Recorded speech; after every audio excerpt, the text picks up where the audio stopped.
Hello guys, in today's video we're going to be doing some Mate in 2 puzzles. Before we get started, once again, thank you all for the tons of support you've been giving out lately. So guys, make sure if you like these type of videos to go subscribe and hit the like button and comment on what type of video you want to see next. So guys, Mate in 2 puzzles are a bit harder than Mate in 1, hence the name Mate in 2 instead of Mate in 1. Some of the first moves can be checks or can be a very nasty waiting move which your opponent won't expect. So with this in mind, let's get started with the very first puzzle.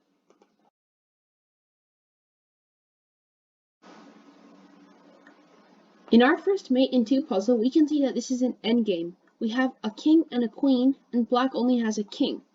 So guys, in this type of position, we always want to bring our king closer, right? Everyone to the party. Even though there's only 2 pieces here, we still got to bring everyone. So guys, go ahead and pause the video and try and figure out where to move the king so that in the next move you can deliver a checkmate with the queen. The answer is king c3. This is a really good move because if king a4, we bring checkmate, right? And if king a2, we also bring checkmate, right? So that works, except if we played a move like king c4, then they could play king a2, and it wouldn't be checkmate anymore, because check, then they can come here. You have to be extremely careful in these positions too, because if the king comes up here, well, that's a stalemate and a draw. So guys, as we remember, the correct move in this position is king to c3, which then threatens queen to b3, checkmate.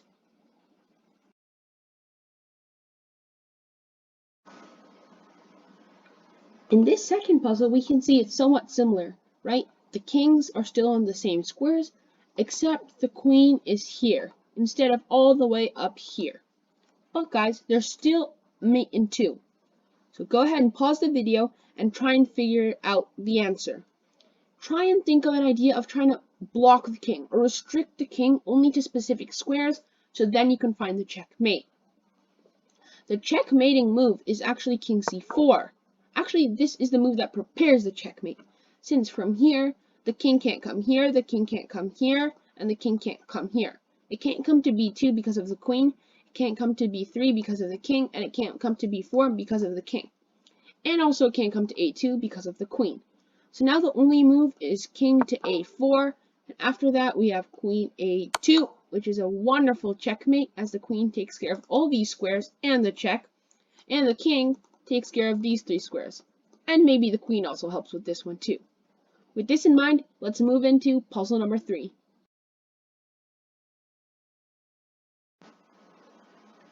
This position, maybe it looks very similar, but the idea is actually different. The king is already a square away. Pretend there's like a river here, right? And make sure the king can't touch with the other king, but needs to be directly on the other side of the river, right? And then we have the queen here. Remember in the puzzle before where we had a queen up here and we need to move our king? This is different because our king is in position. So now actually we need to move our queen. And the correct queen move is queen b1. Which is actually really nice because now if the king comes to a5, it's a mate on b5. If the king goes to a7, it's a mate on b7. And yeah, this is just a forced checkmate because now the king can't do anything else because all these squares are guarded by the queen and these squares are guarded by the king. So when the king moves, we can deliver a very nice checkmate. Okay guys, with this in mind, let's move into puzzle number 4.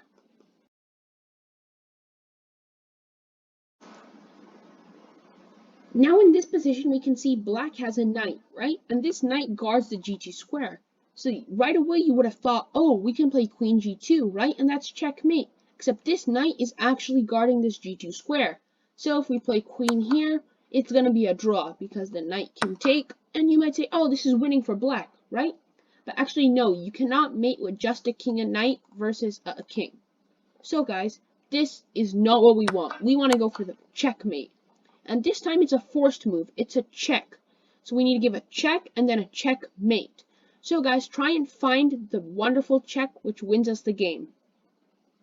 The check is actually queen h2 check, and then the king has to come to f1 since it's the only move, And then we have a wonderful queen f2, which is checkmate.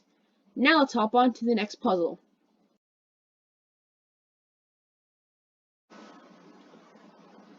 Here in this position, we can see that black's king is on the edge of the board and black has a pawn, right?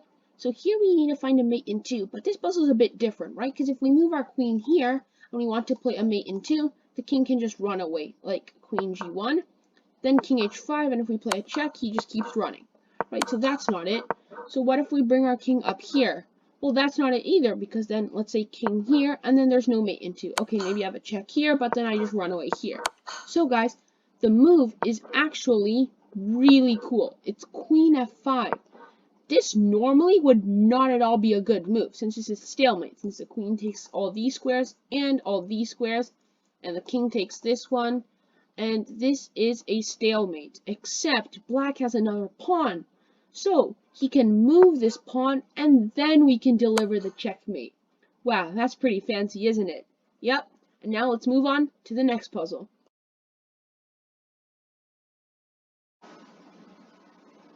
In this puzzle, we're up a whole ton of material. We have a queen and a knight and a king to black's lonely king. But as you guys can realize, this queen and knight are ready to form a discovery, right? Because if the knight moves, it's a check, correct? So using that idea, let's see what we can do. So go ahead and pause the video and see if you can find the first move, only the first move, which will lead to our checkmate. Beware, it's a discovery, so we need to move our knight. That's the hint I'm going to give you guys. So go ahead and pause the video and try and figure it out. So let's try a different couple knight moves. Let's say we go knight g8, right? But then the king will take on g8, and then there's no mate in 2, because check, and that's not checkmate, but that's a check. So then what if we try and play knight h7?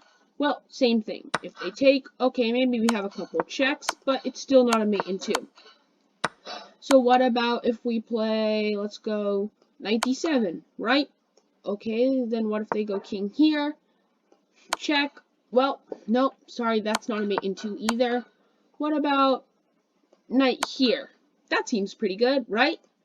Here, no, there's no mate in 2. Maybe there's a check, but nope.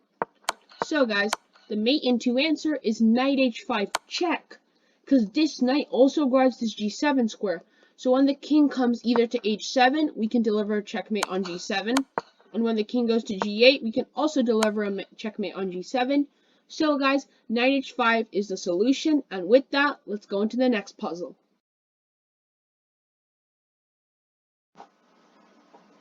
This puzzle looks a little bit different, right? No queen, but still we have a really nice mate. This king is already taking care of this g7 square and this g8 square. This knight is currently taking care of this h7 square. So guys, we have a bishop and a knight. They only have a pawn. This pawn, if we are not careful, can run down and make a queen. So we have to quickly find our checkmate and see if we can win the game. Let's think. The first move, I'll give you guys a hint. It's a knight move. So the knight has to go somewhere, and it's a check. So the knight needs to go somewhere and give a check. There aren't many possibilities. For example, knight e6, that isn't a check, so that can't be it.